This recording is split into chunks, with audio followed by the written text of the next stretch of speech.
So 2 days ago we were in Roskilde where there is a Viking ship museum, and I thought that it might be nice because obviously people aren't really as tempted to go out and about and to travel and visit places, to do a bit of filming there and to show you guys what you can see if you do decide to visit Roskilde in the future. Roskilde is also situated on Sjælland, which is the same island as the Danish capital Copenhagen. And so it's only a half an hour journey away by the train, so it's really worth your while. The reason there's actually a ship museum here in Roskilde is because of all of these ships behind me here. Because during the reign of Sven Estridson, so we're talking the 1030s, 1040s, he decided to protect the harbour here in Roskilde, which, as we've said, was an important centre during the Viking Age in Denmark, here on Sjælland, one of the islands. And so he sank these ships, many of them are called the Skuldelev ships, in the harbour here in strategic points, so that if enemy ships attacked, then they wouldn't be able to come into the harbour. They of course knew where these ships were underneath the water for their own ships coming in, but for an enemy attacking, it made it that little bit more difficult to actually get into the harbour here in Roskilde. And the very cool thing is that they've actually got recreations of these ships over that one as well. Further to the west in Jelling, and this is where Harald Bluetooth erected the famous Jellinger stone. But during the reign of his son Sven, they moved it eastwards as they were gaining more control over the area of Skåne, which today is in the south of Sweden, which is why they wanted to protect its harbour.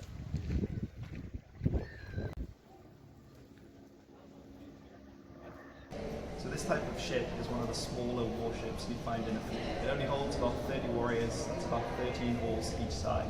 It's called a snekker, and actually the reconstruction of this ship that they found is a Skuldelev 2-4. It's one of the Skuldelevs, I'll look it up.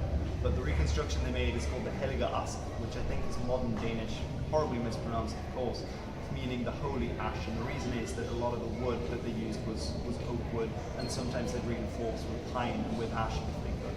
But this warship, it's, as you see, it's one of the smaller ones, but many of these will probably be used for smaller raiding parties, and obviously making up part of bigger war fleets. It's also true that smaller ships would be easier for riverine transport, because the rivers wouldn't be so wide and the keels might not be as deep as in other ships, whereas bigger ships were possibly better for transporting large numbers of men. Now it's interesting when we're looking at these boats and thinking how they were used, and I particularly like what they did in terms of laying out what a potential Norwegian attack on Roskilde might have looked like, especially during the turbulent time in which Harald Hardrade, who was the famous king of Norway, was actually threatening Denmark and might actually have come to attack the Danish royal centre here at Roskilde in the 1050s and 1060s when he took over in Norway.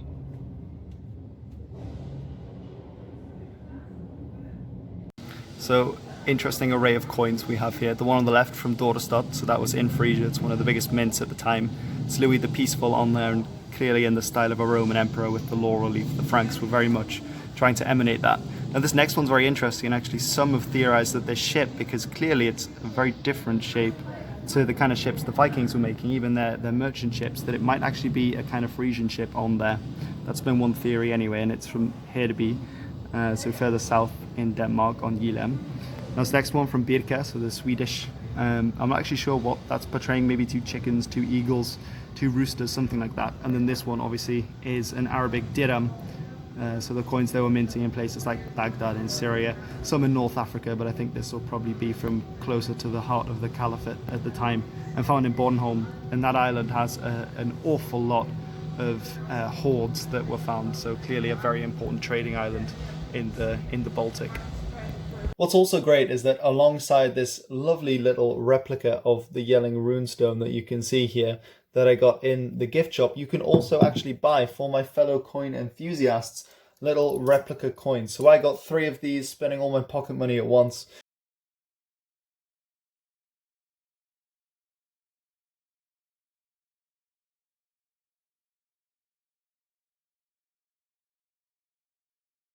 So these ones behind me here are some of the bigger warships. These will be carrying a lot more warriors than the smaller ship we just saw.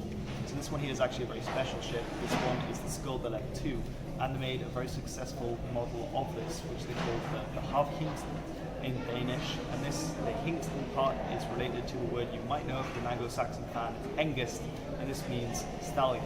It's still a word that you have in older Dutch word hengst, for example, and that's because the Havhingst is what it means is the sea stallion. Now, of course, in the sagas, a lot of the time, Sven Estridson and others, they would be using, and Skaldic poets, they use what were known as kenning. So the sea stallion, it's two words together to make another word, and what it infers is a ship. The sea stallion, it's like the horse of the waves, it is that kind of ship. And that's why they called this the sea stallion from Glendalough. And this is a place in Ireland, and actually when they constructed it, they did successfully sail this ship all the way from here in Roskilde in Denmark, around Denmark, across the North Sea, around Scotland and into Ireland, into Dublin, which of course was a very important centre in the Viking Age. And here is that ship. And this is the harbour, original right there. Roskilde. And that's what I absolutely love, is that they've recreated so many of these ships that you can actually see what they would have looked like in the bar.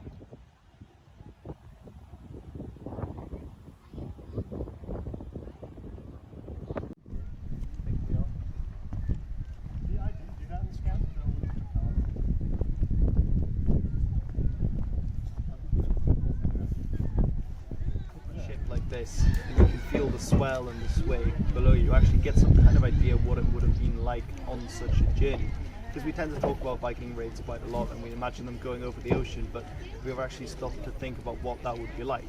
Now, of course, right now we're in the harbour, we're in Roskilde, you know, we're safely moored, but even so, you get some kind of an imagination of what it might have been like. There's not an awful lot of space on board, for example. It would have been very close together, and certainly a ship like this that could have fit 100 warriors, it's not that far from end to end. So it would be very close conditions, there wouldn't be much time for privacy. You know, even going to the toilet would be probably over the side of the boat when you could, if they didn't have anything else in.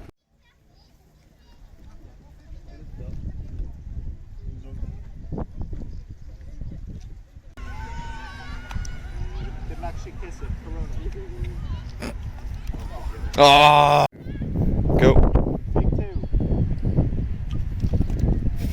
Yeah, it's not. So while now these games are just put out for the children and for me, apparently, in the Viking Age, it was actually quite important that they do this, because things like throwing mallets and judging distance and knowing how to throw rope, etc., were useful skills, because if you think about it, they had to know how to throw moor lines and not to throw it too far or too short, and actually to reach what they were doing, to train their fingers, to be strong. Games like Tug of War, while we might see in the Last Kingdom that they're playing this game just for fun and they're drunk and they're having these brawls, in actual fact, during the Viking Age, that was important, because they had to be strong, they had to know how to use rope and how not to get rope burn and become incapacitated. So for the sailors, this was an important thing, and important skills that they wanted to learn.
Recovering.